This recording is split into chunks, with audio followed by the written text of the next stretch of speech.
All right, guys, we are ready for our next book in the Goldie series.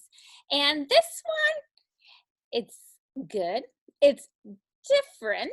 And I want you to pick out how this one is different than all the rest we've read. And I know each one has been a little bit different from the others, but this one, it kind of goes in a different direction totally. Not totally, but you'll see.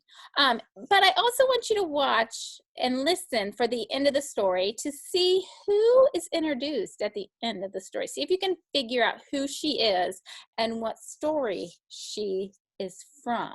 So obviously you now know some character, a female character, is introduced at the end. So let's get to this story right now. It is titled Goldie and the Three Hares, and it was written by Margie Palatini and illustrated by Jack E. Davis. Papa Hare, Mama Hare, and little baby Hare, also known as Bunny, were enjoying a quiet, peaceful, lovely day at home down their rabbit hole. Boom, boom, kaboom, kaboom, kaboom! That was not quiet or peaceful. And that didn't sound lovely. What was that? Said Papa and Mama. Quick to the door ran Bunny. A foot, he cried, peeking through the tiny window. A big little foot that belongs to a big little girl who fell down our rabbit hole and landed flat on our door stoop. I said, get me out of here! The hares hopped right over to help. What happened? Asked Papa Hare. How did you get here? Asked Mama Hare. Who are you? Asked Bunny. Questions, questions, questions! Can't you see this head of hair? I'm Goldilocks. I was chased through the woods by the three bears. I fell down your rabbit hole, and let me tell you that first step is a Lulu, and now my little foot is big and swollen, and I can't get out. Papa, Mom, and little baby Hare watched the big little foot grow bigger by the minute. There was just no way now to get you-know-who up and out of the rabbit hole with that fat foot smelling. Well, they all couldn't just stay there watching the foot, so the three hares helped the big little girl get into their house. Watch that, Tootsie! Don't muss the hair! The three hares huffed and puffed and carried her to Papa Hare's chair. Wait, stop! This chair looks too hard! They huffed and puffed and carried her to Mama Hare's chair. Wait, stop! This chair looks too soft! They huffed and puffed and stared at Baby Hare's chair. Don't even go there! I'll take the couch! Which she did, with both feet up on the cushions. Now this is just right.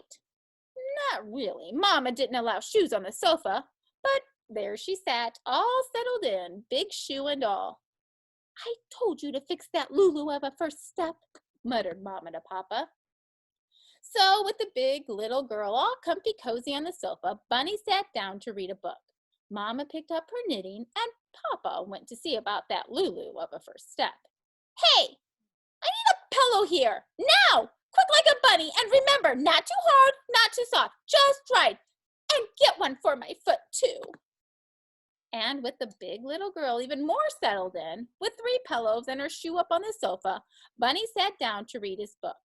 Mama went back to her knitting, and Papa went to fix that Lulu of a first step. Haven't we forgotten something here? Like a blanket? I need a blanket!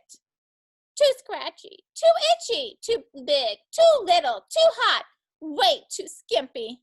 Actually, I prefer cashmere, and somebody turn up the heat, will you? Okay, where's the clicker? Who's got the remote? What? No cable? You, baby bunny ears, go stand by the TV so I can get a better picture. Perfect! Don't move a muscle. Oh dear, said Mama. I don't believe Bunny can stay like that for very long. Luckily for the hares, the big little girl felt so comfy cozy, and the TV program was so long and boring she fell sound asleep. Mama sighed. How are we ever going to get her to leave? Papa came up with a marvelous plan. When you-know-who wakes up, she's going to be hungry. We're rabbits. All we have to eat are vegetables. Give her some carrots, spinach, and a little bit of cabbage, and she'll be running for the door, Bigfoot and all, before we know it. Sure enough, when the big little girl awoke, her tummy was growling. I'm starving here! Bring on the snacks! Mama Hare came from the kitchen carrying a cup of carrot juice, 2 spinach pies, and 5 steamed Brussels sprouts. The 3 hares tried their very best not to grin big, broad, toothy grins. Their plan was working perfectly. Then the big little girl picked up a sprout. I love veggies! Toss me some arugula! Now, the big little girl not only had all their pillows, best blankets, and her shoe up on the sofa, but now she was eating them out of house, home, and every vegetable, including the carrot tops. Papa sighed. Now what? Mama had a dandy idea. We'll invite the neighbors for a visit. With the hare house being so small, the neighbors being so many, and you-know-who being so large, certainly the big little girl would not want to stay where it was so cramped and crowded. Company? I love parties! Which one of you bunnies brought the artichoke dip? This called for desperate measures. It was time to bring in Sherman. No one cleared a room quite like he did. And when Sherman showed, sure enough, everyone made a swift beeline for the door. Except for, well, you know who. This stinks, said little baby hare. I don't understand it, said Mama Hare, holding her nose. How can she still be here? Wondered Papa with his eyes smarting. Achoo! Achoo! I can't breathe. My nose is all stuffy and I can't smell a thing. I think I could got a cold from this drafty rabbit hole. I gotta get to bed and stay there till I get all better.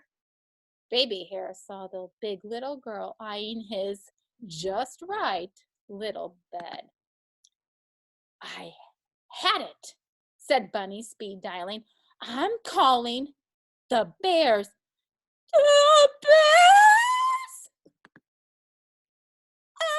Gotta go. Goodbye. So long. See you. Arrivederci, rabbits.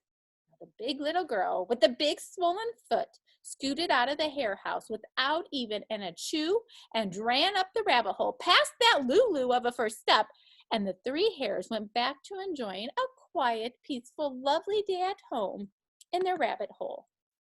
Thump, bump, kaboom, kaboom, kaboom! Bunny peeked through the tiny window. Oh no, it's another big little foot that belongs to another big little girl who fell down our rabbit hole and landed splat on our door stoop. Pardon me, I say, has anyone seen a white rabbit lately? I have got to fix that Lulu of a first step. The end. Yay. All right. Did you figure out who the character was there at the end of the story? The second girl that fell down the rabbit hole? If you did, I want you to respond to the flip grid today, okay? Because that is going to be the question on your flip grid. Enjoy. Hope you enjoyed this story. And now you can go and complete the story map.